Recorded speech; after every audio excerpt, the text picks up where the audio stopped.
Naj si dovolim nek tak kratek preskok od tega uvodnega nagovora do pogovora z profesorjem Kresarom in omenim nekaj podatkov, ki so mene presenetile, da so bili neko novo odkritje zame o prebiranju te monografije Eda Mihevca in pa tudi prebiranju drugih gradiv o Mihevcu. Denimo, da je arhitekt, slovenski arhitekt z največ realizacijami, da prav po njegovi zaslugi, torej po zaslugi njegovega regionalnega načrta za slovensko obalo tu ni bilo stihije in črnih gradenj, to je pomembno, da je v Slovenijo kot prvi uvedel visečo fasado, prav tako radikalno idejo za stekitve od tal do strehe, zgradil prvi primer supermarketa v Sloveniji, tudi objekt, ki se zelo približa ideji tega megalomanskega, na nek način stanovanskega bloka, skoraj bloka stanovanjega Corbusierja Unité d'Habitation, da je bil tudi velik domoljub, ki je pri gradnji stolpnice Kopru ustrajal tudi zato, da bi lahko imeli stavbe, s katerih bi lahko čez mejo zaklicali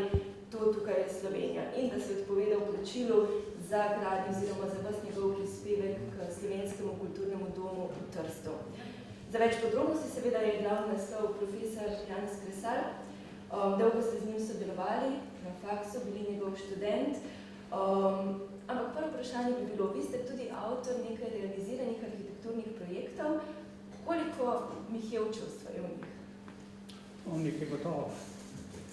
Nekaj Mihevčevstva je gotovo, vsakdo si pa seveda prizadeva, da bi bil originalen oziroma da bi izrazil svoj pogled na arhitekturo.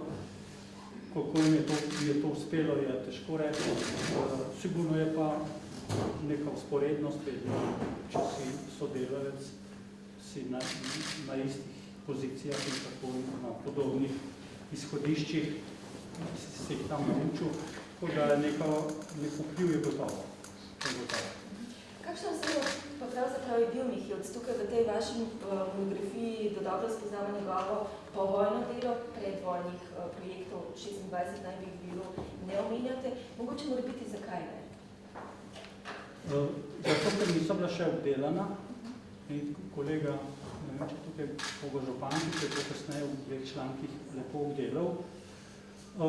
Poleg tega pa tudi zato, ker to tako, recimo, taka reprezentativna monografija, ki nam je pokazala tisto, kar je najlepše, najuspešnejše, najbolj ohranjeno, kar ni skaženo, da predstavi pač lesk tega arhitekta. Ne vse njegovo delo je predstavljeno vsaj približno leta 11 v knjigi Vodnik po Mihevcu, tudi kolegov iz faksa, zelo uspešno. Tam je tendenca, da bi bilo vse, tukaj je pa tendenca, da bi bilo najlepše in najboljše, kar se da prikazati s slikami, kar ni zastrto, kar ni iznakaženo, tega je zelo veliko, in da se to nekako ohrani taka reprezentativna slika. To je namen.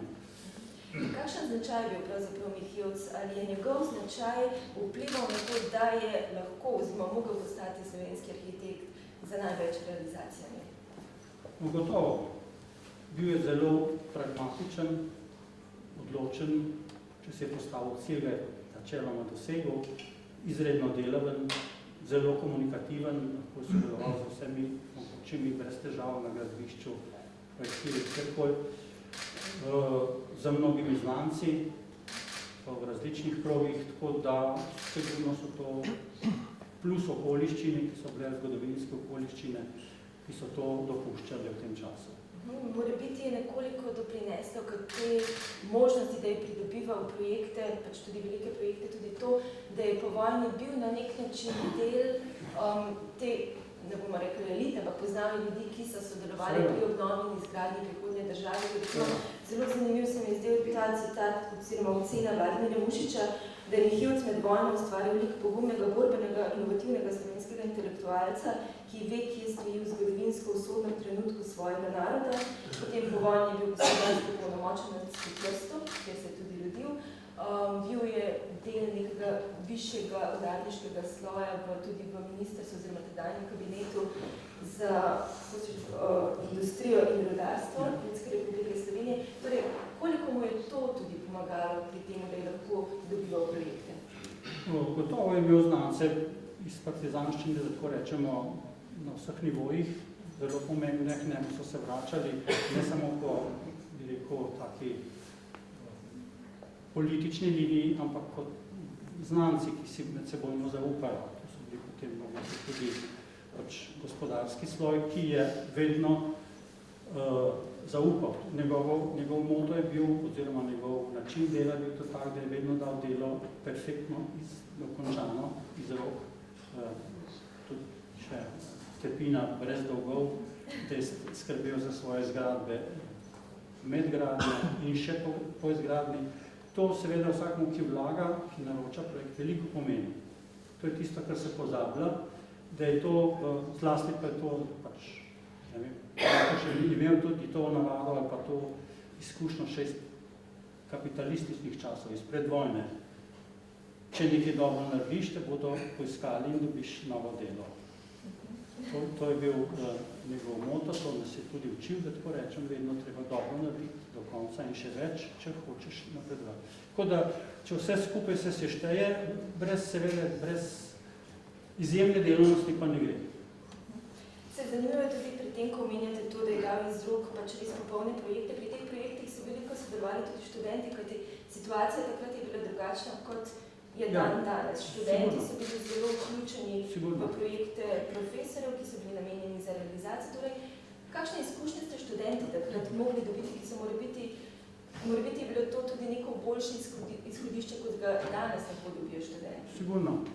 To je bil pač ta, recimo, arhaični model seminarija, temelji na koncu na cehovskem izročilu in tako naprej, da greš se učiti k mojstru. In ta te nauči vsega. To je seminar. Seminar v tem času, malo času je bil pravzaprav prostovoljno združenje, ni bilo v indeksu pisano, nismo dobili ocene, v mojem indeksu nič ne piše, da sem toliko in toliko let tam delal. To je bil ta seminar. In za študij arhitekture sta značilna dva preskoka, ki jih je s trudom treba preiti. Prvi je iz projektne naloge, iz znanja, iz učenja, iz tistih izpitov, vsega tega je treba ustvariti načrt, ki je abstraktna stvar. To je popolnoma abstraktna zadeva, nekaj črte vlečeš. V resnici je pa v vsem tistem je pa vsa arhitektura noter, vsa estetika, vsa funkcionalnost, vsa konstrukcija, vsa simbolika, vse mora biti v tem načrtu. Da to lahko zmoreš, ti ogromno pomaga mentor, ki ti vsak dan sede za mizo in ti z risbo, z besedo, z literaturo, z vsem pomaga, da počasi odpiraš knjigo arhitekture, ki se ti odpira se ti na vse. To je prvi preskok, ki v takem običajnem učnem redu, kot ga imamo po drugih faksih, je skoraj nemogoče. Ja, ga imajo neke profesije, ga imajo, pri nas je tudi. Drugi preskok je pa seveda, ko zdaj ta abstraktni načrt se začne pa spet delovati v realnost, kjer si pa kot študent popolnoma neboglen v vlogi nekje na gradbišču, kjer je treba drugo vlogo igrati, vlogo kapitana, ki vse ve, vse zna, čeprav vsi okrog njega več vedo o vsaki stvari kot on ve. Pri tem je spet figura nekega mentorja, vodja tega seminarja, ki pa res vse zna, ki je že vse izkusil, zna te stvari urejati, sklepati kompromise, se odločati. Mihevc je risal svoje detajle, ki jih je bilo treba na zid in so ostali tam do konca, so jih hodili gledati in ki so reševali te, recimo, pereče probleme. To je pa drugi preskok. Šele kot ta dva preskoka nekako dojameš ali pa zaplavaš v njih si, kako na poti, da postaneš tak arhitekt. In spet od začetka pri vstopnih podatkih si bogatejši, si bolj siguren in tako se pač ta spirala ponavlja iz naloge v nalogo.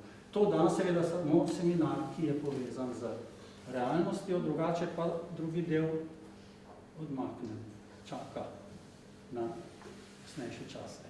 In kateri so bili morebiti tisti prvi projekti, pri katerih ste vi sodelovali s profesorjem Mihevcem, ki bomo tudi danes spoznali v tem kompendiju projektov, ki ste jih vi izbrali, smo predlagali, zato da jih malo podrobneje spoznamo? pri katerih sem... Še kot študent, recimo. Kot študent? To so bili poletni seminarji, so bili na Obali. Prvi projekt sem naredil konzolne stopnice v Propogala. So jih pa zgradili tam na eni hiši in sem bil zelo ponosen. Potem so pa seveda zelo zahtevne naloge, pri katerih to je bilo tudi timsko delo, to se pravi, nisi od začetka do konca pri enem projektu, ki pa bi nedogled študiral, ne bi končal, pa 7 let.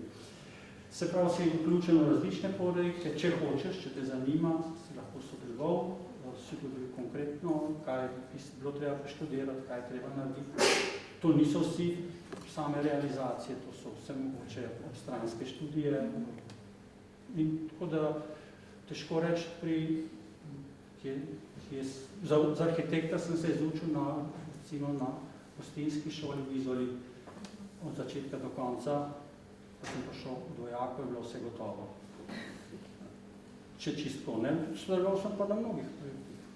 Poznal jih, sem zraven, pač spremljal delo drugih ljudi, se vključeval v debate in v tem smislu. Na čelu je bilo to timsko delo, da smo rekli, mi bomo to naredili, ne? Profesor je rekel, mi bomo to naredili, mi delamo to.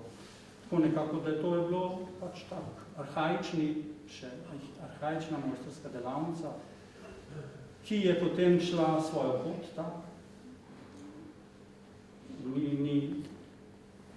Potem smo ustanovili, pač niso bili več biroji izven šole, smo ustanovili svoj biro na šoli, danes smo vsak profesor svoj biro, to je šlo svojo pot, tega vrniti se ne da več na tisti arhaični čas. Ki pa je imel svojo moč, svoj presežek, ki ga je težko zvišati. Zdaj, sami ste uredili to knjigo po kronološkem načelu, skozi 38 poglavij predstavljate pač ti vrhunce dela Edvarda Mihevca, vključno z uvodnimi teksti o njem. Začenjate z Litostrojem, s katerim zelo ambiciozno stopi na to polje slovenske arhitekture, ampak sami ste predlagali, da ta pogovor začnemo z njegovim tržaškim projektom, z zelo monumentalnim in za slovenski narod pomembnim projektom, Slovenskim kulturnim domom. Zakaj? Pravzaprav v bistvu želim še to omeniti, da ocenjujejo ta kulturni dom kot delo z dvema platema, da notranjost je zelo barvit, nekako domačen, razgiban, da vzven pa monumentalen kot dejansko neka gesta slovenstva v Trstu, kot monumentalnost slovenskega naroda oziroma slovenske prisotnosti v Trstu. Zakaj ste pravzaprav izbrali ta projekt in kako lahko ovrednotimo delo Edvarda Mihevca na tem projektu? Ta projekt si imam na čelu, zato ker je to eden od vrhuncev slovenskega modernizma. Danes je več ali manj soglasno, da je to res vrh slovenskega modernizma. Istočasno pa ta zgradba v zgodovini slovenske arhitekture jo ni. V nobenem pregledu slovenske arhitekture, v nobeni razstavi arhitekture 20. stoletja te zgradbe ni. Zato se mi zdi pač ta zapostavljena, ne samo ta, tudi še mnogo njegovega dela, zato sem dal to na prvo stran kot ilustracijo te spregledanosti, ki je bila značilna za prvo etapo njegovega delovanja, to se pravi za čas njegovega življenja in še nekaj, ko so recimo kritiki ocenjevali njegovo delo z zadržkom, ga spregledovali. To je bilo v domeni takrat še spomeniškega varstva. In drugi del, druga etapa, druga faza se je začela 10-15 let po njegovi smrti, ko so se začeli zanimati za njegovo delo arhitekti, naši študentje, naši diplomati in je na to temo pač kar nekaj teh magistrskih in doktorskih del izdelanih in iz leta v leto je bilo večje zanimanje, oziroma bilo več del izbrskanih, ovrednotenih in prisotnih, tudi v knjižni obliki. To se pravi, šele po smrti se je začela tam, recimo, vrnitev ali pač pozicioniranje njegovo na, recimo, pravo mesto. Leta 11 smo napravili v Cankarjevem domu razstavo, kjer je to se pospešilo in so bile spremljajoče edicije, tudi zelo odlične. Takrat smo se tudi zavezali, da bomo izdali tako reprezentativno edicijo knjigo, ki se še zdaj pojavlja, se pravi za tem zamikom. Bila je mišljena že takrat, ampak mi smo se napačno ocenili čas, ki je za tako stvar potreben. Mislim, da ste izbrali nekaj fotografij, nekaj slik povezanih z Slovenskim kulturnim domom v Trstu. Mogoče nam lahko potem na samih fotografijah oziroma slikah prikažete to kvaliteto Mihevčevega arhitekturnega dela. No, to je fasada, to je cestna plomba na ulici Petronijo, mimogrede, lastnoročna risba, profesorjeva še, edina pravzaprav, ki jo imamo.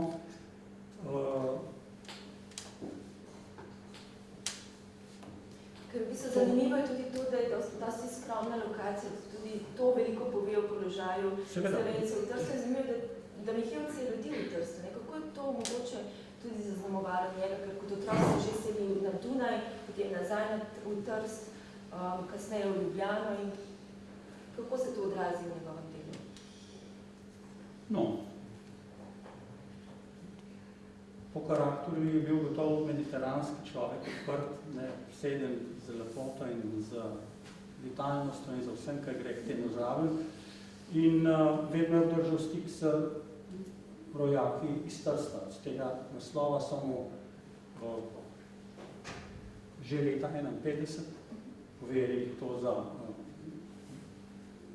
da si zgradijo Slovenci nov kulturni dom, ker prvega so leta 1905 Fabjanjevega so požgali fašisti in pred osvoboditvi se je ta misel rodila in so potem se organizirali okrog tega. Ta projekta do konca je trajalo, mislim, da 13 let, profesor je sta čas vodil. In kot ste že prej rekli, tukaj sta dve zgodbi, nekako, ki jih pripoveduje ta arhitektura. Ena je zgodba te zolanščine, to je pač stroga, ortogonalna, masivna trdnjava slovenstva v Trstu, čvrsto stoji in naznanja svojo prisotnost v ulici, v mestu, to je zunanja podoba. Notranja, če še pogledamo z druge strani. In v slovenskem kamnu zgrajena? Vsi materiali v zgradbi na njej znotraj so slovenski, zunaj je Štaročan, znotraj bomo še nekaj videli, razen lestencev, ki so iz Morana, drugo je vse iz Slovenije, pa iz Jugoslavije. Druga zgodba je notranja, lirična, mehka, z ukrivljenimi linijami, z ukrivljenimi ploskvami, z posebno dramatično svetlobo, zelo humano, zelo prijazno. Prvi, ki je to dvorano predstavil tudi v knjižni obliki, naš kolega iz Trsta, rekel, da je tukaj zrcalo Mihevčeve narave in duše, to je barvitost, ljubezen do dragocenih materialov. To je nekako ta dvorana.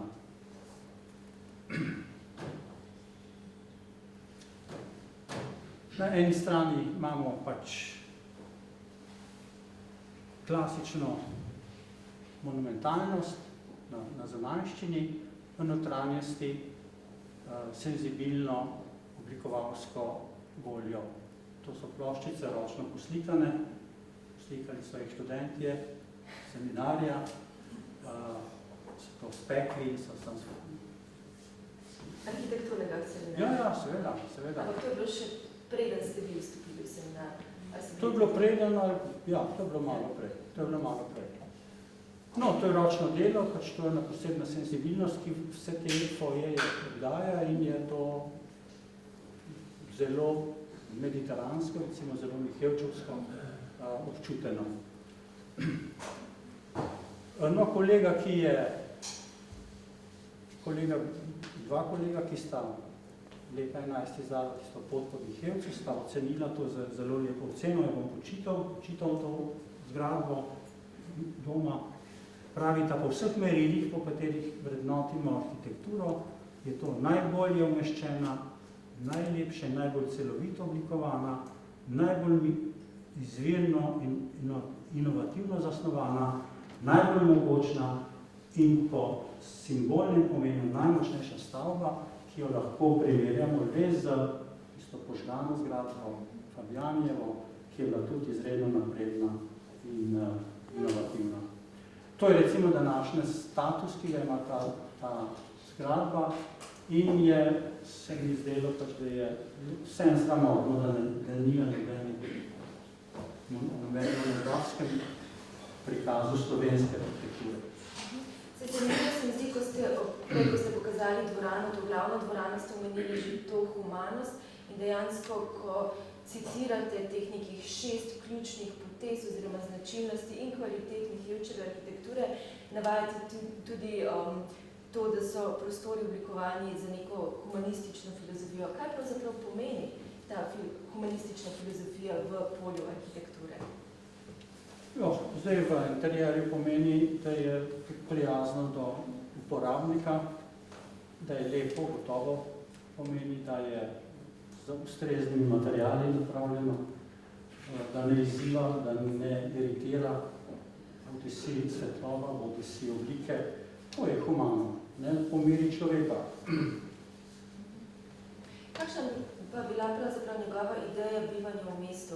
Ker če se naslonimo tudi na teh 6 potez njegove arhitekture, recimo meni se zdi zelo zanimivo v njegovih ljubljanskih projektih, da poskuša oblikovati neke te ne zaprte, ampak polzaprte prostore, ki so prijazni pešcu. Oblikuje arkade, široke napušče, neke široke terase, recimo v primeru Kozolca. Torej, ali mora biti možno kaj povedati v tem sklopu o značilnostih arhitekture Edvarda Mihevca, tudi o tem, kako je on gledal na življenje v mestu? Ja, mislim, da to najbolj, če pogledamo skozi ta projekt in ta namen si predstavili, to je celotna poteza, pozidava ob Slovenski cesti. Prvi je bil zgrajen Kozolc, že leta 1957, ko je bilo tule ta Ljubljana, tukaj bila na robu in je sama pojava že vzbudila veliko nasprotovanje, da tako rečemo, velike pomisleke. Zanimivo je, če si dovolim samo drobno pripombo, da dejansko ta poteza severnih vrat vstopa v mestno središče iz severne strani se šele zdaj dokončuje. Kako odločilna mora biti po vašem mnenju je bila ta poteza oziroma gesta profesora Mihevca za to, da se je koncipirala severna vrata tudi kot neka monumentalna vrata? Gotovo, če je Slovenska cesta kar do Maksimus, če glavna cesta je bilo tukaj eno predmestje, merilo je bilo že do Nebotičnika in še malo približno tako merilo. On je pač vizionarsko, recimo, predstavil, zdaj je to merilo samo naprej. Takrat je se to bilo eno veliko zgražanje. In ves nadaljnji razvoj je pokazal, da je to odlično merilo in da se je celotna severna stran podredila temu in da je v Kozolcu pravzaprav za vsako novo gradno bolje sedi na tem svojem mestu. To je tisto vizionarstvo, ki je recimo tukaj. In od vsega začetka seveda je treba vedeti, da več ali manj vsako potezo, vsako zgradbo načrtoval z mislijo za zunanji prostor, za nadaljevanje, za urbani kontekst, kar se vidi potem na tej situaciji. V nadaljnjih 17 letih je postopoma brez zelo trdnega načrta dogradil posamezne faze in oblikoval eno celo potezo, novo potezo Ljubljanskega centra. Oblikovan, ste govorili prej o prostornosti, nova prostornost je dobila cesta z obojestranskim drevoredom, 2 trga, en veliki trg z malim atrijem, ki naj bi povezal podzemni prehod na tej glavni avtobusni postaji, mali skver tule na tem spodnjem vogalu in vizualni prostor te flanske vpadnice, s tem se razširil, dobil čisto novo dimenzijo, medtem ko je na obodu obdržal ta karejski način pozidave. Se pravi, ohranjanje starega in urejanje novih prostorov, novih mestnih redut, sekvenc, kakorkoli rečemo. Zanimivo pri kozolcu je, da vi menite, da je Mihevc s kozolcem še presegel, oziroma da je nadgradil in izboljšal Le Corbusierjevo idejo njegovega monumentalnega bloka kot mesta. Sicer na kozolcu na vrhu je bil vrtec, niso realizirali ideje kinodvorane in kavarne, tako rečemo simptomatično za Slovenijo, da je na prostoru kinodvorane nastalo parkirišče oziroma parkirna hiša. Ampak zakaj menite, da ta blok omogoča višjo kvaliteto bivanja kot Le Corbusierjevi bloki? No, Le Corbusierjev blok stoji na drugačni lokaciji, nima nič ta opravka z mestom. To je mestna palača, ki ima prva 3 nadstropja namenjeno temu komuniciranju z mestom, ne samo pritličje, ampak še 2 nadstropje navzgor. Se pravi, monumentalni, tudi kolonada je monumentalna, spremlja to glavno cesto, slovensko cesto. Nad njo je tehnična etaža in potem so stanovanja, ker je zgradba skeletna, ker je redkost za tako stanovanjsko zgradbo, so stanovanja zelo udobna, zelo funkcionalna in jih pač v to, recimo, posebno situacijo v mestni vpadnici, v mestni glavni cesti, je to pač podčrpano z balkoni, ki nekako oživljajo tisto horizontalnost iz modernizma, ki se sicer dosega ponavadi za okni, tukaj je to doseženo globalno in tak običajna stanovanjska fasada, ki nima te monumentalnosti, je tukaj se prilagodila svoji legi, zato je to bolje prilagojeno okolju, kot pa Corbusierjev tisti, recimo, blok, ki je samemu sebi dovolj, ne? Tu je dovolj za vse te uporabnike, tudi cestna fasada je drugačna od notranje stanovanjske fasade, tako da jaz mislim, da je to po svoje presežek in da se malo pokrilem primerja to za Corbusierjevi. Ne samo po zunanjem videzu, po obliki, tonalnosti in po vsem tem, kar je pač izraz modernizma, zlasti zgodnega modernizma, v katerem je ta blok nastal. Sicer, ker sem omenila Le Corbusierja, za Mihevce dostikrat pravijo, da je hodil samo svojo pot, da njegov razvoj ni bil čisto soroden drugim slovenskim arhitektom, da se je oziral predvsem k ameriškim in italijanskim arhitektom. Kdo so bili torej njegovi vzorniki, oziroma poteze katerih drugih tujih arhitektov zasledimo v njegovem delu? Ja, jaz mislim, da se je zgledoval po tistih arhitektih, po tistih potezah, ki so mu bile blizu. Pri tem se v resnici ni oziral na domačo sceno slovensko, ki je imela na svojo pot, ampak je ubiral svojo pot, izbiral svoje vzorce, se pač navduševal nad po lastnemu, če hočete, po lastnemu navdihu za določene motive, za določeno vrsto arhitekture. Kar je konec koncev tisto lepo.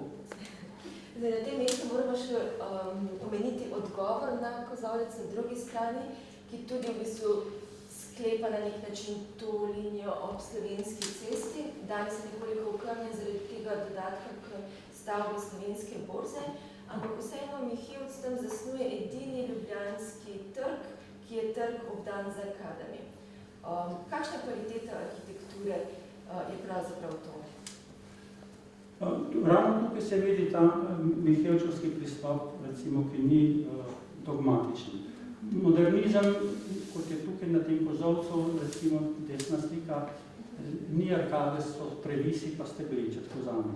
On se je požvižgal na to, če so arkade humane, če jih lahko naredim, jih naredim. To je pa stari motiv, da tako rečem, takrat ni bil priljubljen, je veljal za času tega, je veljal za nekaj, kar je preživeto, kljub temu je ustrajal pri tej svoji, recimo, humanistični noti, da se napravi hodnike pokrite, tudi kjer ni bilo mogoče z arkadami, tudi s takimi previsi, če gledamo pri tej tudi pri sindikatih na podoben način prijazno do pešca. Tudi ta terasa velika, na kateri ne je bila kavarna, spodaj pohod v kino, je tudi zelo humana gesta. Tako zgoraj, če si predstavljate, gor so bile luči in dežniki stilna, spodaj pa vhod v kinodvorano. To so same, recimo, mestotvorne in humane geste. Ravno tako, če tako gledamo, neobremenjeno za modo, ravno tako so pa vse te arkade, pa prehodi, pa povezave so to je humana vsebina mesta. Tako da je to tisto, kar je pač Mihelc gotovo vedno iskal. Zdaj, ta kompleks na nasprotni strani od Kozolca, še bolj pa denimo Metalka, prva stavba za visečo fasado v Sloveniji. To lahko nekako označimo za najbolj očitno odmev internacionalnega sloga v Sloveniji. In tukaj lahko vidimo tudi do te teme, te dvojnosti Mihelčevega ustvarjanja, na eni strani modernizem, na drugi strani posluh za regionalno identiteto, ki jo opazimo predvsem v njegovih delih na obali. Na kakšen način torej vi denimo razmišljate o Mihelcu z ozirom na to dvojnost njegovega dela v Ljubljani, internacionalni slog na obali, spoštovanje za regionalne tradicije? Ja, kako jaz to vrednotim za sebe, tako kakor gojimo svoj lastni jezik, pa ne pristanemo na internacionalni jezik. Mislim, da je tudi prav, da gojimo svojo lastno arhitekturo, tam, kjer je to možno objektivno. Se pravi, v nekih regijah, kjer se je to ohranilo, ki niso metropolitanske, ampak so zraščene še s podeželjem in s tradicijo, je tudi po mojem mnenju to pametno in smiselno gojiti naprej, razvijati, tako kot je pametno in smiselno gojiti svoj lastni jezik, čeprav je malo številčen, pa ga tako vneto gojimo. Tako vneto lahko gojimo neko arhitekturo, ki ima svojo tradicijo in se potem to nadaljuje. Tukaj ni šli posebej dvomov, konec koncev se je tudi Kenzo Tange, slavni modernist, naredil svojo hišo v regionalnem, tradicionalnem smislu, kot se je tudi Mihelc naredil svojo hišo v tradicionalnem, tako rečemo. Se pravi, po Kmetoskovci in tako naprej. Torej, mora biti preden se obrnemo k njegovem delu v slogu regionalizma, bi želela še eno vprašanje v zvezi z stolpnico poslovnim centrom Metalke, torej za to stavbo, ki je prva prinesla k nam visečo fasado. Kakšen tehnološki izziv je bil pravzaprav to v letu 1962, ker takrat so dejansko tudi pisali, oziroma kasneje, predvsem vrednotili, da je bila to stavba, ki je bila za desetletje pred siceršnjo arhitekturo v Sloveniji in Jugoslaviji. Ja, graditeljstvo in gradbeništvo je v tem času še bilo v veliki meri podvrženo neki retardaciji, recimo zidarskim načelom in tolerancam v gradni, ki so centimetrske ali pa tudi več. To je vse tako bilo, recimo. Za takšno zgradbo mora biti tolerance milimetrske, se pravi, se mora biti natančno. Fasada je prefabricirana, narejena v tovarni, ni mogoče nič prerezati, ni mogoče z ometom nič izravnati, vse mora biti v tej tehnologiji. Da se to je bilo pač na zahodu razvito, profesor šel to pogledati, kot da rečemo industrijski špion, prinesel seveda tehnologijo in jo tukaj ponudil potem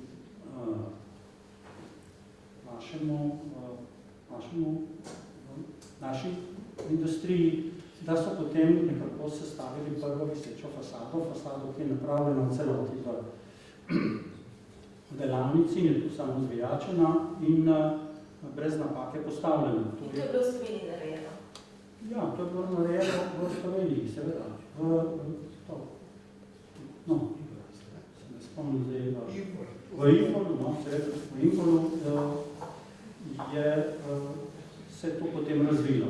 Modeli so se delali jeseni tudi na šoli, da se je to približalo in se potem to nekako... Seveda, to je bilo neobhodna bodočnost graditeljstva. Danes se vse tako dela, ni več posebnega, da tako rečemo. Bil je pa preskok v miselnosti, v načinu organiziranja, v učevanju industrije, takšne industrije in v razvoju pač vseh teh obvladovanju vseh teh težav, ki spremljajo tako noviteto. To je to. Seveda pa to odmev zahodnega sveta, nismo delovati čez teh modernih arhitektov, ki pač pričajo o tem, da slovenska arhitektura nikoli ni bila preveč zaostala v tem času. Na drugi strani pa že v 50-ih začne razvijati tudi projekte, takrat za potrebe sindikalnega turizma, tedaj se še ni vedelo, ali se bo turizem kot neka gospodarska panoga razvijal v Jugoslaviji. In njegovi prvi projekti v slogu regionalizma so bili v Ankaranu. Aha, to so še... No, to je zdaj, če rečemo, da dve smeri hkrati sta se razvile pri profesorju. Ena je modernizem, druga je regionalizem, regionalno. To je recimo iz tega istega leta 1953, kot je tudi naslednja slika, še začetni recimo modernizem za horizontalno povezavo okn, prosto pritličje, ravna streha, to so ta izhodišča tega sloga. Istočasno je pa postalo tudi takšno arhitekturo, regionalno, pogojeno. To so začetki modernega slovenskega turizma, ki je se pač sklicalo, da tako rečemo, na delovno ljudstvo, ki mu je treba dati sobo, kopalnico in menzo in morje. In to so bili začetki. Zanimivo je to, da pravzaprav se že tu kaže njegova skrb za ohranjanje okolja in narave. Ljudje bi želeli počitnice preživljati na obali, on pa sklenil, da se ne gradi na obali, ampak malo bolj odmaknjeno od obale in da se obalo ohrani pač kot to zeleno potezo mediteranskega parka. Ja. No, da se vsem vrnem pri tem. Istočasno od vse naprej sledimo Mihelc po eni strani modernizem, zgledovanje po velikih arhitektih, po mestih, po vseh inovacijah, po drugi strani pa regionalizem, se pravi upoštevanje regionalnega izročila, načina življenja, lokalnih materialov, lokalnih oblik, lokalnega arhitekturnega jezika. To so pač te počitniška naselja, ki imajo posebno poetiko, ki ni bila nikoli presežena, bila je vzor mnogim drugim in je pač poseben prispevek sigurno k tej obalni sceni. To je še nadaljevanje tega Strunjana. To je Ankaran še, potem so bila naselja v Strunjanu in v Simonovem zalivu in v Luciji.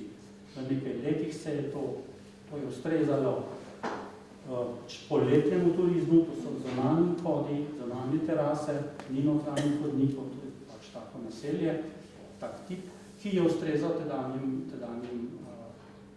organiziranju tega turizma. Pa Mihelc sam tudi zapiše, da mora biti počitniška oziroma turistična arhitektura drugačna od stanovanjske. Kdo vendar bi želel preživljati dopust v enakih prostorih, kako so tisti, v katerih živi? No, to se tu vidi. Posterni levo je hotelski del, ta ni podoben hotelu, ni podoben domačem domu, Mihno ali kjerkoli je drugačen, ne sledi regionalnim motivom, ali so to iz ljudskega stavarstva, ali so iz delneškega zagradnice, to je bil ta krog.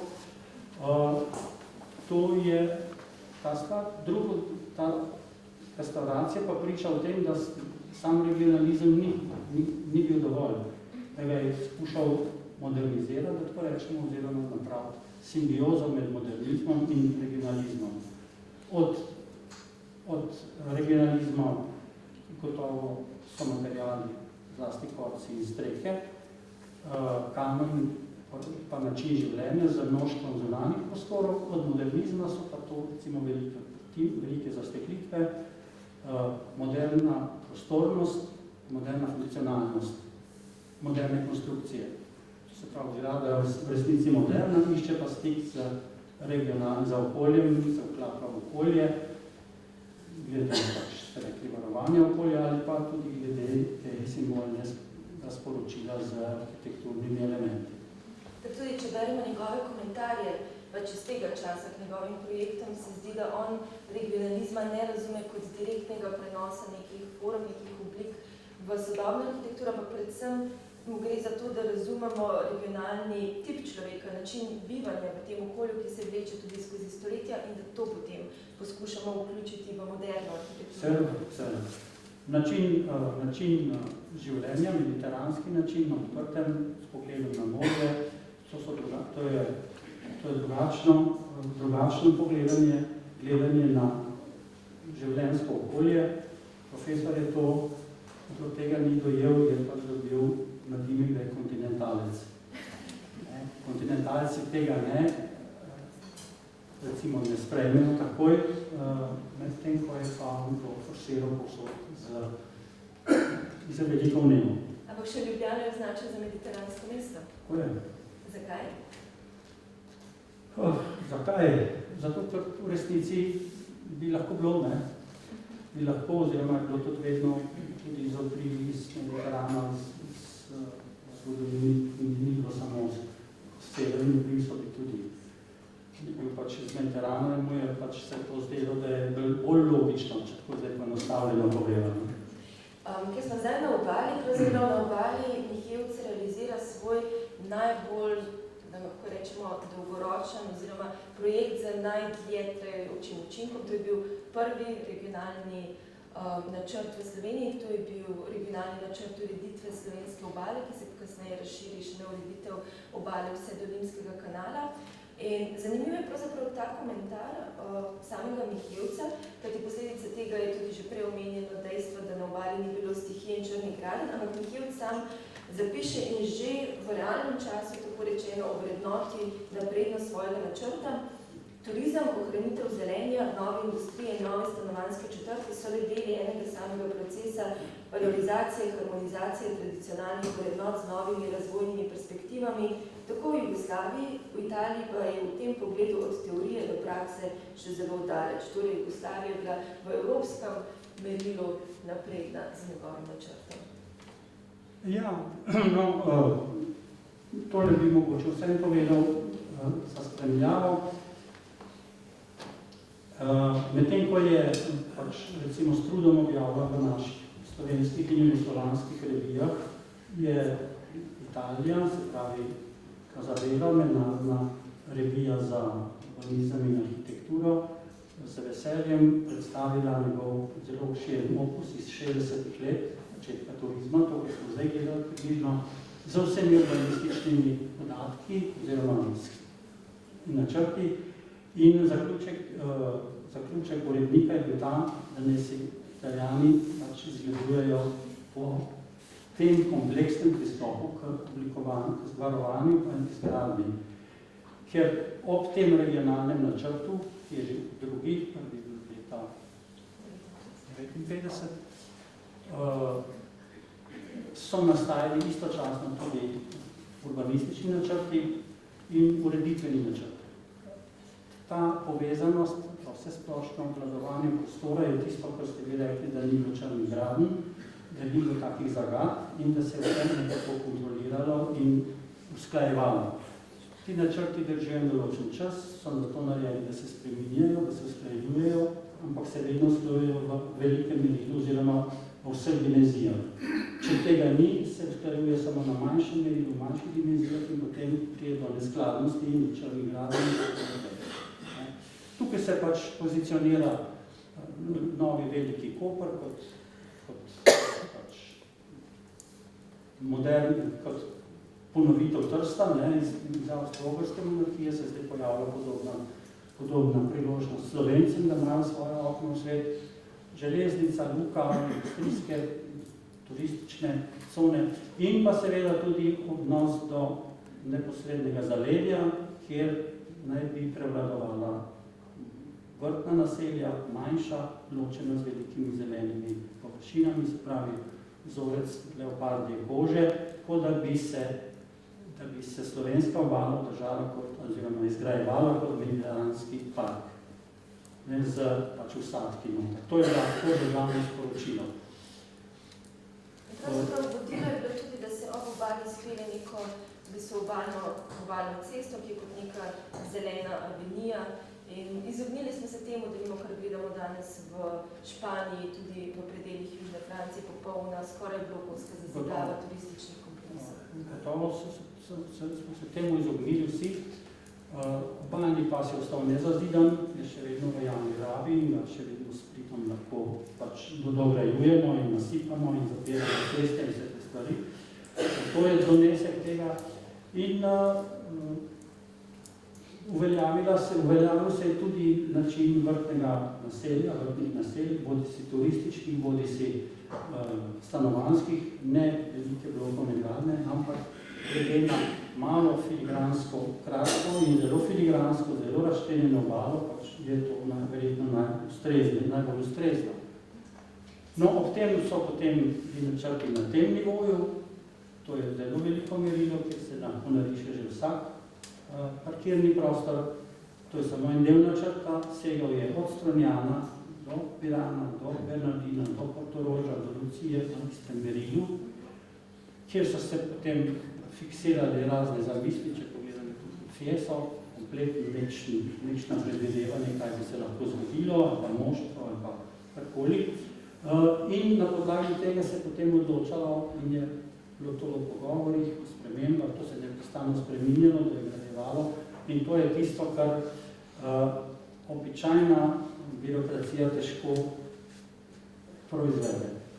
Se mora biti ob tem načrtu, ko vidimo, da je tudi za Fieso predvideval Marino, njegov zadnji projekt je bilo tudi stavbo v Marini v Luciji, lahko omenimo, da veliko o tem, kako je Mihevc razmišljal, pove tudi to, da je on snoval turistične objekte na zelo visokem nivoju, na nekem nivoju, ki ga mora biti tedanja jugoslovanska politika razvoja turizma niti ni predvidevala.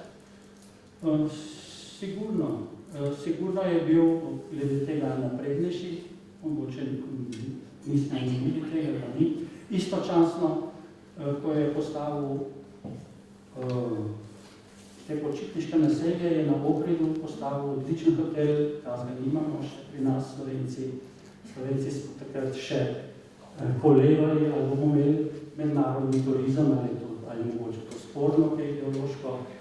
Tam je hotel 1A, odlična pozicija, vse v najboljšem mihevčevskem duhu, tako da je bil napreden absolutno. V kontekstu obale predlagam, da priskočimo do generalnega načrta za Novi Koper, ki se na nek način delno še vedno razvija, ampak po drugi strani pa mora biti prav njegova ideja razvoja Novega Kopra. Eden od razlogov za to, da je Mihevc večkrat kritiziral, da nimo Stane Bernik je večkrat opozoril, da je Mihevc uničil to pač klasično, tradicionalno silhueto Kopra. Torej, kaj bi odnosno Kopra-Mihevc? Sigurno, no tukaj je Koper v velikem, z Luko in z vsemi temi napravi, okrog v pomanjšanem. No, mogoče tukaj opozorimo pač na to, da Koperska Leča, otok je en segment tega, na obvodu je pa novo vrtno mesto, tudi kot Koper, kot veliki Koper. Zdaj odnos do samega Kopra je bil pa v njegovih projektih, v njegovih konceptih takšen, da je staro mesto odredil novo mesto. Kako ga je presojal, kaj je vredno ohranitve in kaj ne? Tukaj to, kar je črno, so ohranjeni vsi urbanistični motivi, ceste, trgi, vse zaščitene zgradbe, medtem ko je na obrobju te Leče, ki je v načelu tudi trdno za fundiranje, medtem ko je tukaj globina fundiranja mnogo globja in je takrat bilo še kar težko to opravičevati. Tako da je ta Lečo povečal in ustvarjal moderne predvedeval moderne urbanistične motive na obrobju. En del tega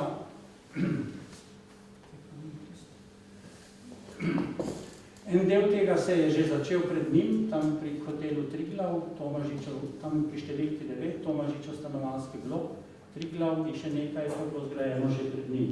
On je to potem potegnil tam številka 1-2, na Belvedere, to bomo na naslednji sliki videli. In pa seveda tukaj na tej južni strani veliko področje za izgradnjo modernega kopra, velikega kopra. Kritika ni sprejela tega, da bi bilo staro v podrejenem in se zlasti obesila na silhueto, ki je bila značilna takrat koprska silhueta, umirjeno mestece z zvonikom. To je bilo podrto in je bil predmet velike kritike in nasprotovanja.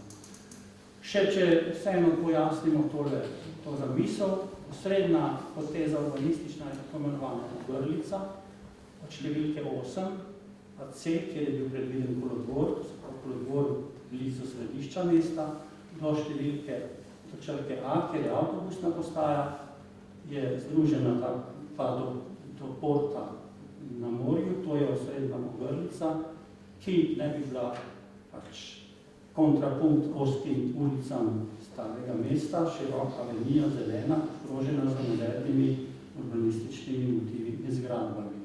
To je bil njegov načrt, zelo nakratko povedano.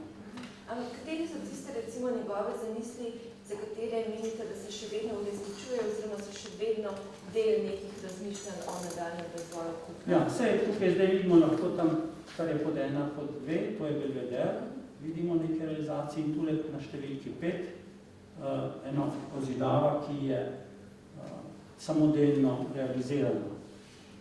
Če pogledamo zdaj zgornji del, to je Belvedere, ki je koncipiran enako, kot je koncipiran ta del Tomažičev stanovanjski blok kot hotel Triglav, to se pravi trgi, ki so obrnjeni proti morju.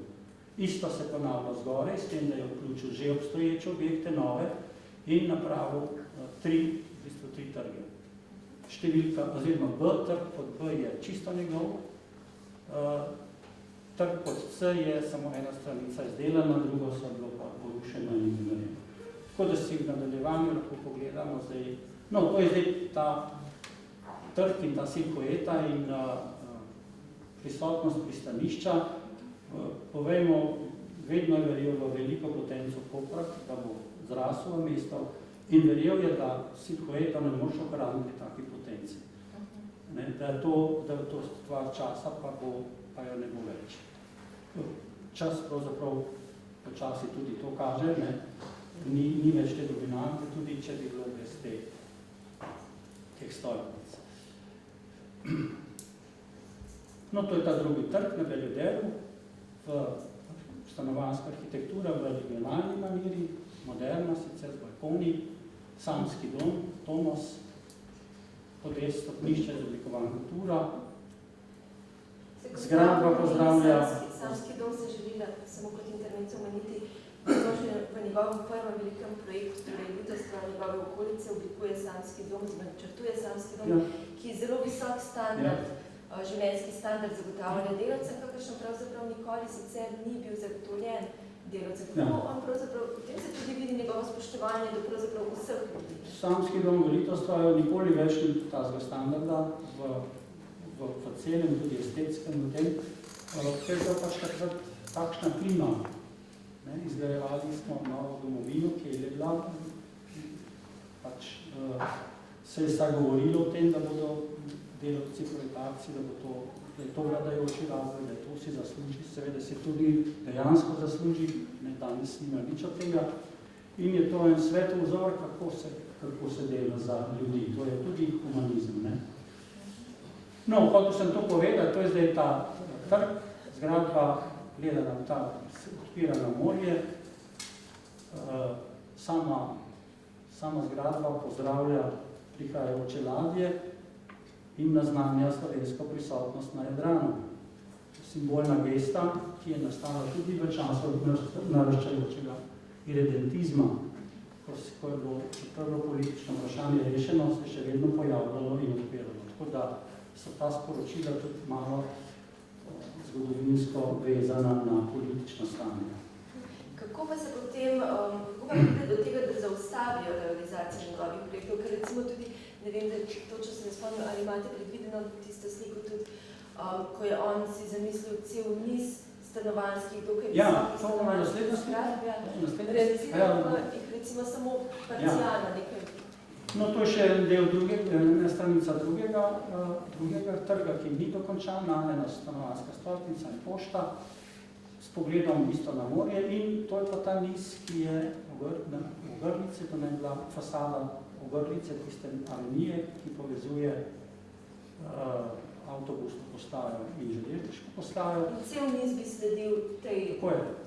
Zamisel je bila približno taka, tukaj vidimo pogled se strani, zelo inovativni stanovanjski blok, da tako rečemo, to je drugačen, ker je na drugačni poziciji, neki prepih, če hočete, izmenjava polno prazno med samimi bloki in v sami fasadi enega bloka, če pogledamo.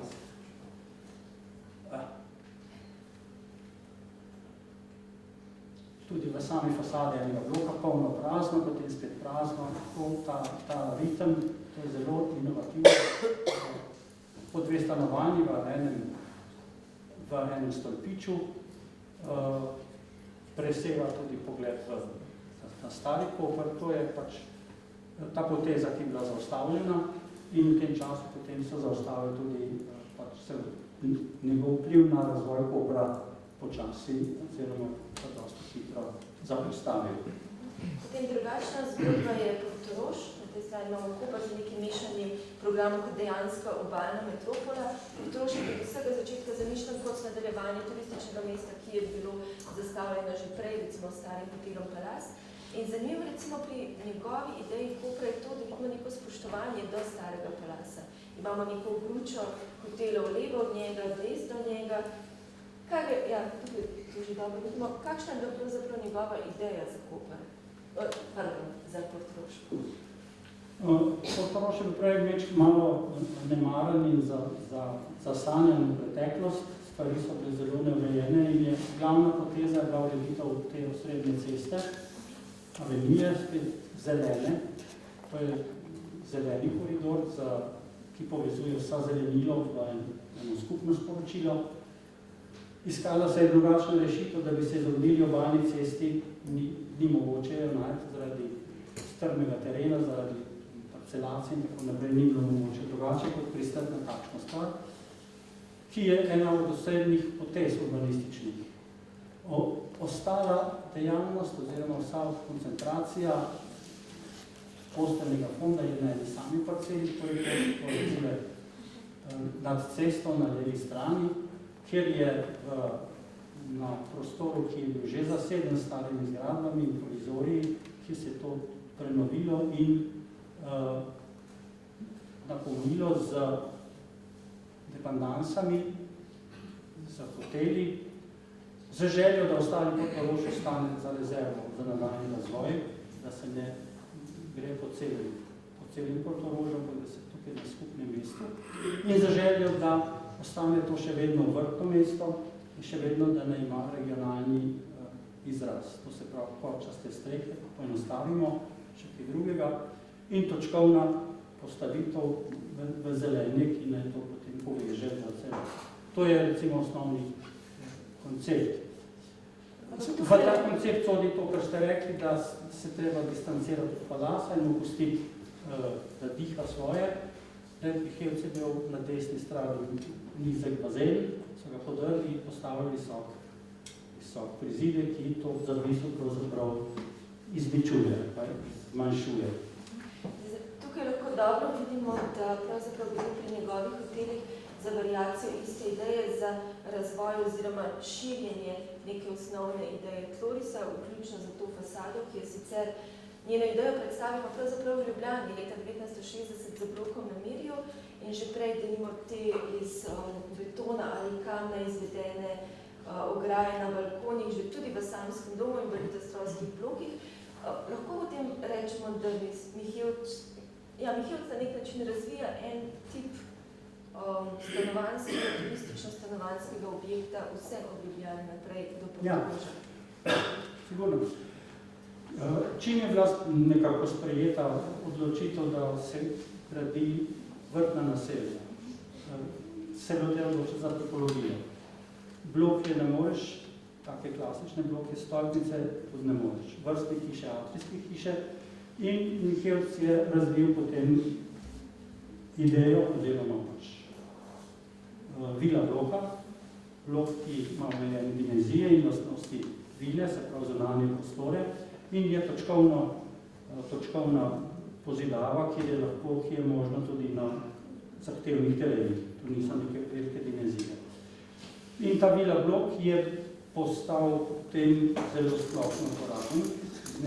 Z njim je večino stanovanjske problematike se reševalo in prenesel je to tudi na hotelsko problematiko in govorimo tudi o hotelskem vila bloku. Mislim, da imamo naslednja slika, možno še ta Portorož. Zanimivo pa denimo, da je Mihelc kritiziral Bernardin in da je celo rekel, da se na nek način špekulira, da je bila možna realizacija teh velikih objektov, ki odstopajo od njegove arhitekture zgolj zato, ker je bil to projekt, ki ga je financirala Mednarodna banka za obnovo in razvoj in ker ga je realiziral ameriški biro, ki je pravzaprav biro, v katerem je prej, ki ga je zasnoval Walter Gropius. Kakšno je pravzaprav vaše mnenje o tem? V resnici gre tukaj za to, da je Bernardin lahko bil realiziran takšen, kot je, zato, ker so ga delali Američani za neki mednarodni denarje. To je bil prvi mednarodni projekt v Jugoslaviji, meni se zdi za turizem, to se pravi denar je na kupu za eno veliko področje, ki se kompleksno veje. Vsa dosedanja praksa bila nagrezdarija za malimi objekti, za malimi potezami graditi nekaj večjega. Tukaj se je zdaj lahko gradilo nekaj večjega za eno samo potezo. Definitivno so odločali ameriški oziroma zunanji arhitekti tem, ki niso imeli odnosa do tistega, ki pravimo pri nas varovanje naše filigranske obale. Definitivno niso imeli tega, imeli pa so moč oziroma denar. Ta denar se delije tam nekje in je to potem čisto druga komanda. Jaz sem bil nekaj časa gor, poslanec, profesorja, skušal tam razlagati naša stališča, ampak to je bilo vse brezuspešno. Dejansko so oni predlagali svoje rešitve, se niso ozirali na raziskave iz Slovenije, raziskave profesorja Mihelca. Predlagali so svoje rešitve, so tudi sodelovali, šlo je tudi do skupnih stališč. Vendar je na koncu prevladala neka arhitektura nekega drugega kulturnega kroga, recimo. Čeprav so tudi prisluhnili, pa imamo tam eno hotel Vas, ki ima prisluhne, hotel Pečina, ki ničemu ne prisluhne, in hotel Porto na sami obali, vrhunska lokacija, enkratna edina na slovenski obali, pa še kje, ki pač za neko zelo povprečno arhitekturo te izjemnosti ne kaže. To so bila recimo ta nestrinjanja. Sicer pa vseeno je uspelo tudi s pomočjo Mihelca, da se je varovanje krajine razmeroma hitro uveljavilo v Sloveniji. Varovanje krajine je pravzaprav to naslednje poglavje, ki ga želite izpostaviti v povezavi z Mihelcem. To je še Portoroško, pač to prevlada zelenita. Resnična vsebina Portoroža so te urbane scene, cesti, trgi, ploščadi, stopnišče, ki ga ni več. Take stvari so tisto, kar je postal Portorož. Vitorij, Portoroški. Tudi te kandelabri, ki jih predlaga, se potem razširijo. No, kandelabri lahko. Ja, zdaj imamo takle dosled, da je to tako. Tudi to je simbol, če pa simbol starega razcveta Portoroža, je to simbol novega. Ne, pač tukaj lahko povemo, da nikakor ni regionalno več, ne, ampak nakazuje pa oblike, povzema oblike valovanja morja, oblike, ki so v nautičnem svetu, se pravi na nek način odgovarja svoje lokaciji na abstraktni ravni, ne na tisti preprosti, da mora biti korci pa polkna.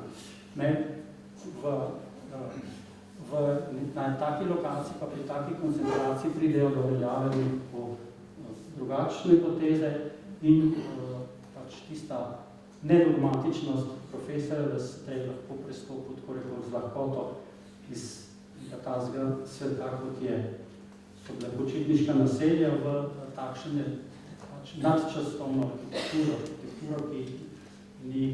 ki je izjemno osebna oziroma izjemno elegantna.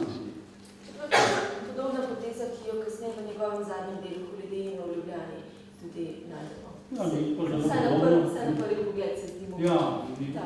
Ne, to je veliko drugače, tam so druge zakonitosti. No, ampak zdaj, če gremo k varovanju krajine. Prvi projekti, kot je recimo to počitniško naselje v Strunjanu, to naselje v Luciji, to je nizko razdrobljeno s korčastimi strehami, v 5 letih zelene prerase in tega ni. To je totalno varovanje krajine. S tem danes teh hiš ne vidite, teh pogledov ni več, to je vse zaraščeno ostaja, znotraj pa pač ta izjemno regionalna primorska arhitektura. To je prva faza. Ko se začne zdaj turizem močneje razvijati, ko treba več postelj narediti, ja, seveda, vsako leto, in ko ne zadošča več, da so te sobe dostopne samo do zunaj, bodi si vsaka posebej ali po hodniku, je nastopil čas za vila bloke, hotelske vila bloke. To je zdaj še stanovanski vila blok, če govorimo zdaj, to je isti princip, pogled na Semedelo. Pod spredju so vila bloki pahljačastega tipa, so Mihevčevi in tam desno so tudi še Mihevčevi. Zgoraj je arhitektura, ki je zelo sorodna tej, nastajala v lokalnem biroju in brez biroju, dvoji učitelji, sodelavci, karkoli. Vidimo pravzaprav eno zelo mirno, umirjeno sliko so te soseske, ki se z velikimi zelenimi predihami lepo sklada in je popolnoma neagresivna. Pravzaprav idilična slika, ki jo nobeni slovenski soseski ne morete več najti. Take gostote. Kakšna pa razlaga za to, da, kar piše tudi v knjigi, da po letu 62 se je začela že racionalizacija, da soseska Semedela Zahod prines nek vrhunec kakovosti bivanja in da se že leta 62 začne racionalizacija v razpolaganju sredstvi. Ja, no tukaj, tam skrajno desno je tista, na desni strani, tisto je začetek Semedele, tukaj spredje je pa ta racionalizacija, da je ta večji tloris, višjo višino. S tem, da so te tri bloke umeščeni tudi na simbolni način v središče, na vhod in ima tudi svojo funkcijo. Tukaj se to še lepo velo. Tudi se to ne projecira preko horizont, preko zgornje vizure in je to še lepo ujeto. Seveda zahteve so po Sloveniji gradili stolpnice in silne bloke. Tukaj se pa ustrajalo pri vila bloku, ki je po svoje ni tako zelo racionalen, pa ne prinaša takih dobičkov in tako naprej. To je en tip pahljačasti tloris, kjer so 4 stanovanja, imajo so 4 pogled na morje ali kamorkoli ti že obrneš. Drugi tip je pa ta desni, stolpičasti, tam je vila blok, pahljačasti tloris, to je vila blok stolpič, 2 stanovanji v vsaki etaži, kjer ni težave z orientacijo. To je zelo neracionalno po svoje, seveda je pa ugodno za življenje in je ugodno za varovanje krajine. Jaz se pravičujem, profesor Kresal, dobila sem na nik, da moramo biti bolj racionalni ravnati časom, da se približuje konec temu najnemu pogovoru. Morda biti predlagam, da slediva skozi slike in da morebiti jih samo pregledamo in se ostavimo po tistih, ki so res še... Ja, samo na kratko. To je pa zdaj vila blok hotelski, ki ima to lastnost, da ima na vodu zavetne intimne terase. To je predhodnik je vila, potem je nastal vila blok, vse v Simonovem zalivu, ki, če pogledamo tloris, posebna zasnova z terasami na vodu in v notranjosti ni koridor, ni kasarniški hodnik, ampak je avla za svetlobo in stene. To je potem Portorož in vse v Luciji kasneje sledilo temu konceptu. Tudi metropol. S tem, da se to širi v različne oblike, dvostransko, tristransko. No, samo toliko. To je odgovor na to, da hočemo ohraniti.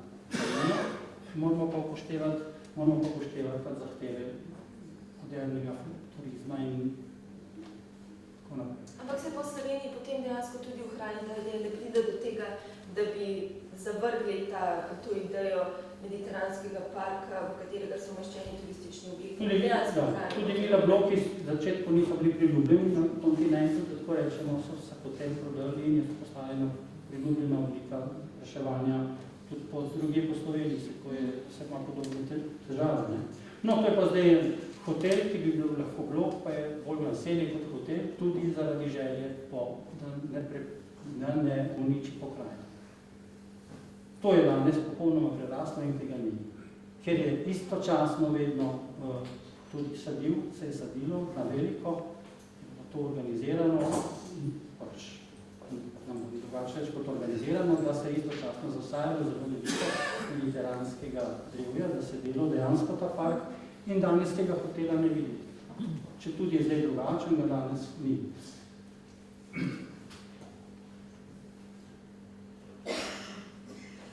Zdaj so posamične zgradbe, ki se vklapljajo v ambient, niso nasprotne, tako kot smo gledali tam pri stolpnicah koprskih. To je v sredi Kopra in res bilo popolnoma priklopljeno. Hotel Marina v Izoli tudi priklopljena na granice, na strehe, odslikava slikovitost, pitoresknost tega motiva oziroma tega mandrača. Eno mnoštvo zunanjih prostorov na vrhu altana, francoski balkon, poglobljen, piano nobile, tren, lođa. To je vse iz tradicionalnega nabora, model, zgradba je pač moderna. Še to, skrajna prilagoditev severnega vala Piranskega polotoka, hotel, ki ga pravzaprav ne vidimo, popolnoma nov hotel je tukaj, ki se povsem podredi v okolju, razdrapanemu, severnemu, bolj izpostavljenemu nabrežju. Na levi sindikati, prav tako zgradba, ki se vklopa v okolje, zaključuje Sodniški trg, se priklanja to proti Sodniškemu trgu in zadnji metalka, ki stoji sporedno z glavno cesto, tako kot Ravtotehna, tako kot Nebotičnik, tako kot Rimska cerkev spremlja to dogajanje. No, če se nam mudi, imamo potem samo še nekaj interjerjev, če imamo toliko časa. Leta 1947 se mi zdi, še tako v povojnih letih, v času, ko je gradil Litostroj, se pravi industrijske objekte, je zgradil v Ljubljani, bar hotela Slon, ki ga starejši Ljubljaničani še vedno pomnijo kot vzor kvalitete. Pa je Mihec potem vedno tudi angažiral neke umetnike, notranje oblikovalce, ker tukaj, da nimajo vsaka stena pravzaprav izvedena v drugačnem slogu z nekim drugim motivom. Kakšno je bilo to njegovo sodelovanje? Sodeloval je z... No, tukaj so orientazije, to so njegovo delo ali pa delo njegovega sodelovca, Petra Maletijo, ki je bil slikar, zelo dobro. To so njegove prispevki. Te figurice, te so od naših, to so pa fototapete in pač iluzija prostornosti, ki je za vsemi mogočimi sredstvi napravljena. To je bolj v času, to hočem povedati, v času tega proletarskega navdiha. Tukaj je zelo meščansko, skoraj da mečken heretično en lokal sredi Ljubljane, ki je vzbudil zelo veliko zanimanja in odobravanja. Ampak še huje fototapete z motivi stare zaveze? Tako je. Fototapeti tudi z motivi stare zaveze, zakaj pa ne? Glede vsega je bil zelo tolerantni, če bo lepo. In do danes se ohranilo nek drobno detalj tega, nekaj načankov, kot smo slišali. Tudi zelo udobno avtorsko pohištvo, zelo udobno. Ker oni večinoma načrtvajo tudi notranje opremo za stavbo. Za vse zgradbe so se delala notranja oprema, malo tega je ostalo, to so samo fotografije, To je tudi še ta isti lokal. To je velika restauracija v Kopru, na srednjem trgu za zunanjim ne bi bila simbol tega kraja, pač prezentacija tradicionalne obrtne kulture. To je podrto, tega ni več. Bar v Piranu, eksplozija fantazije na podoben način. To so bile zelo razkošne te družabne prostore načrtoval. Ti prostori so bili vedno zelo družabni in so bili vedno zelo likovno bogati. Je to vplivalo tudi to, da je bil on svetljan, da je veliko potoval, je tudi on rad, mora tudi zahajal neke restauracije, plesne dvorane in podobno. Da bi ne vem, kako rad plesal, to ne bi vedel. Gotovo je pa obiskoval vse, kar se dalo. Gotovo je bil svetovljan, je veliko hodil po svetu, je eno obdobje, ko je postavljal razstave, gostovanske razstave po celem svetu, tako rečemo, in tam se je marsikaj videl in naučil, gotovo. To je bila šola z njegovo gotovo. In je potem vse te zamisli po svoje, seveda to ni prenešeno iz Arizone, ali tako, to je istrsko, ne, in to je pač. To so pa spet Amajetjeve risbe, kombinacija zelo takih umetnih, fantazijskih, disciplinirana fantazija, večla prej ob takih stvari. To so pa ti zanimive luči, ki jih je uporabil v več objektih in Sijaj Hrastnik začne izdelovati. Zato me recimo zanima, ali je kateri od njegovih izdelkov za notranje opremo, ki jih je načrtoval, prešel tudi v serijsko izdelavo, vem, da takrat je bilo zelo malo modelov, da nima luči, stolov. Te luči so bile serijske, to je bilo narejeno za sindikate, za dom sindikatov, je potem uporabljal posod, pa se da združiti eno, dve, ali tudi ena velika bunča, palnega stekla, lepe luči, takrat ni bilo tako danes, kot jih na voljo, ni bilo nič, ne, in je to ena iz te serije. No, to je tudi interjer, ki je drugače koncipiran, se pravi moderna konstrukcija, ki je že hkrati oprema, strop streha, tradicionalna peka, stikalna, tako v časih, ko ni bilo denarja za opremo, v klasičnem smislu, ampak je morala biti zgradba opremljena že, ko je bila dokončana.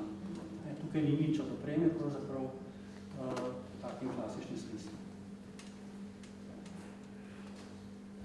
Konvent Ankaran, kontinuum zunanjega in notranjega prostora ni meje, ne v oblikovanju, ne v pojmovanju, ker vidimo pač nekaj teh motivov, ki so zunanji in notranji. Arkade doma, Slovenskega kulturnega doma v Gorici.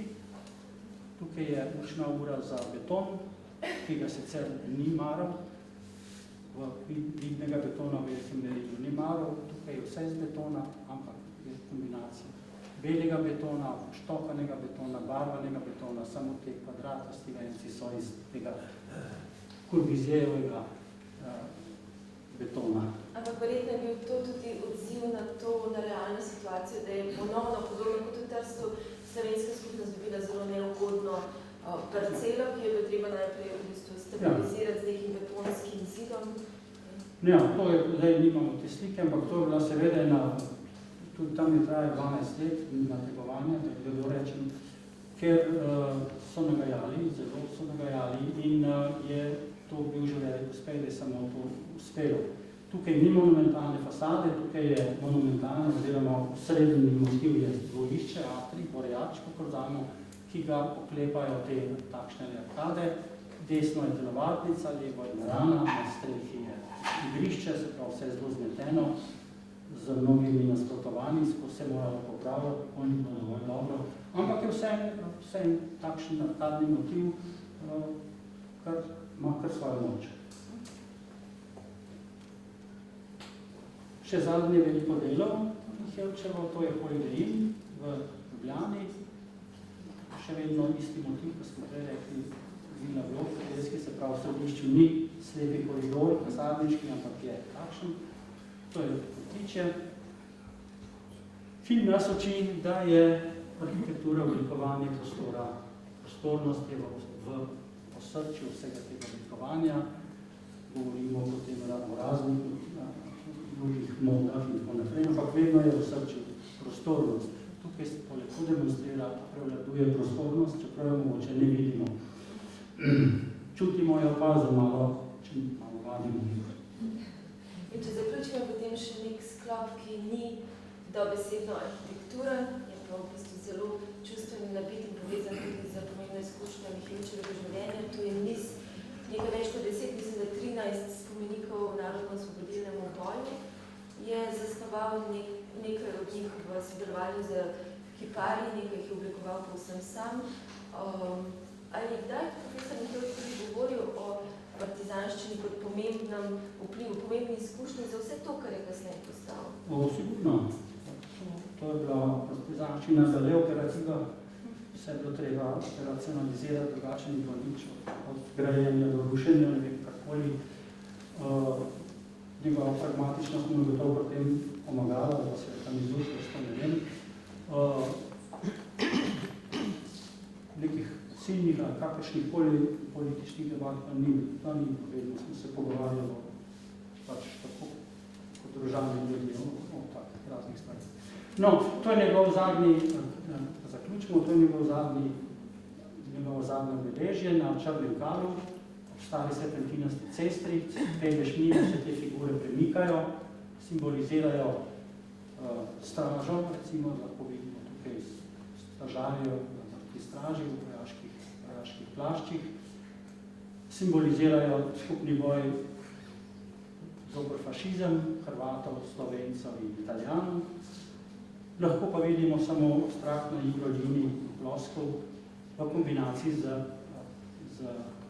regionalnim motivom s temi ušesi. Zato se mi zdi, da to nekako ilustrira tudi njegov odnos do tega regionalizma. Pa bom citiral zdaj iz Zavele, kjer je to tudi v besedju popravi. Če so stari in novi elementi organsko povezani, to ne pomeni dvojnosti arhitekture, to je le obogatitev iz raznih možnosti. To je progresivna arhitektura. To je bilo njegovo, recimo, filozofsko stališče, kako gledati na tradicijo in kako gledati na modern. In najbolj tudi sklep tega večera. Jaz predlagam, da mora biti ne vzamemo preveč vprašanj občinstva, kajti vabimo vas vse še na druženje v dvorano, s katero ste vstopali na ta pogovor in tam bo še dovolj priložnosti